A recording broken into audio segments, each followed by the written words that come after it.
السلام عليكم ورحمة الله وبركاته. تيك توكر أو البلوجر ياسين جانكيز التركي، البلوجر المشهور أو التيك توكر المشهور. الراجل ده عنده 14 مليون فولور على التيك توك، من مشاهير التيك توك. ده حاجة تخصه وحاجة ليه هو، ويعني ما يفرقش معانا كتير. الراجل ده جه زيارة لمصر بقاله حوالي 3 أيام. ما شاء الله، يعني ثروته زادت لأضعاف مضاعفة بعد زيارته لمصر، غير الفيديوهات بتاعته انتشرت واتشهرت أكتر ما هو كان مشهور.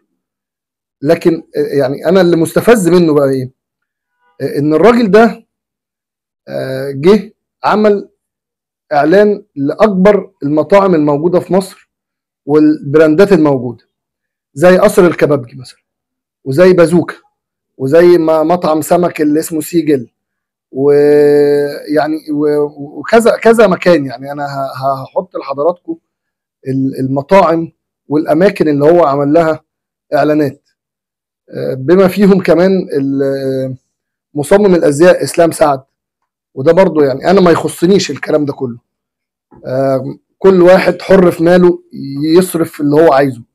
بس لما يكون الراجل ده كل التقارير وكل الكلام اللي احنا بنسمعه في الميديا انه وصل ان هو خد حوالي 10 مليون دولار في اليومين 3 اللي هو زار فيهم مصر، يبقى لازم نعمل وقفه.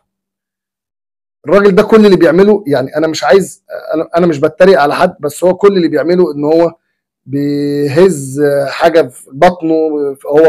هو مليان شويه او تخين شويه، فكل اللي بيعمله ان هو بيهز بطنه، لكن ولا بيتكلم ولا بيقول اي كلمه ولا حتى سمعنا صوته. هو كل اللي بيعمله ان هو بيعمل الحركه دي. الحركه دي خليته ان هو يكسب حوالي 10 مليون دولار. كل واحد حر في فلوسه، قصر الكبابجي حر في فلوسه، اسلام سعد حر في فلوسه، بازوكا حر في فلوسه، كل الناس دي حره في فلوسها.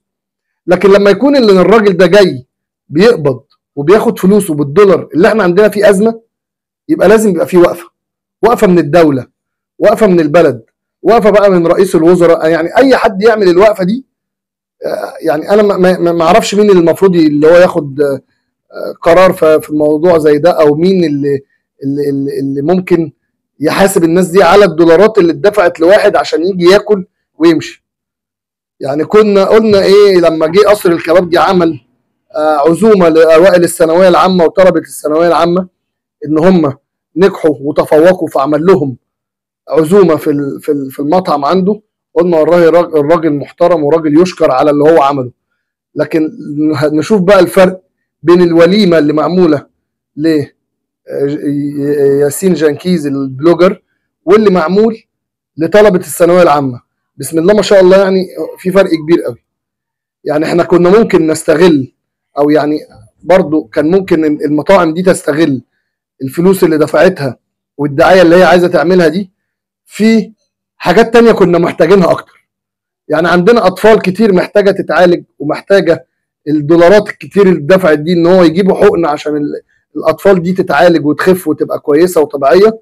كان ممكن يتبرع بالحاجات دي، ممكن يكون هو بيعمل كده فعلا، بس يعني استفزاز. اللي حصل ده استفزاز من كل المطاعم ومن كل البراندات اللي خدت الراجل ده.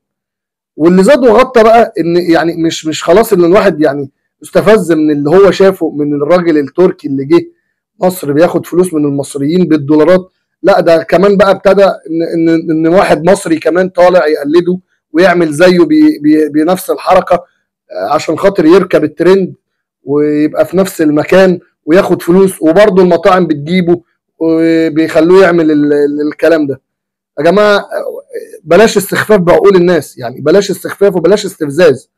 لازم يبقى في وقفه مع الناس دي، لازم يبقى في قرارات ضد الناس دي.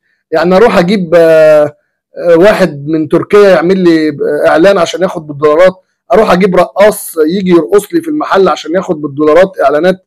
لا، البلد اولى بالدولارات في الازمه اللي احنا فيها دي. ولازم يتدخل الحكومه، تتدخل في الموضوع ده، ان هو الدولارات دي مش ببلاش. الفلوس دي احنا مش بنلاقي الفلوس. يعني احنا عندنا ازمه في البلد من الموضوع ده، لازم يبقى في وقفه.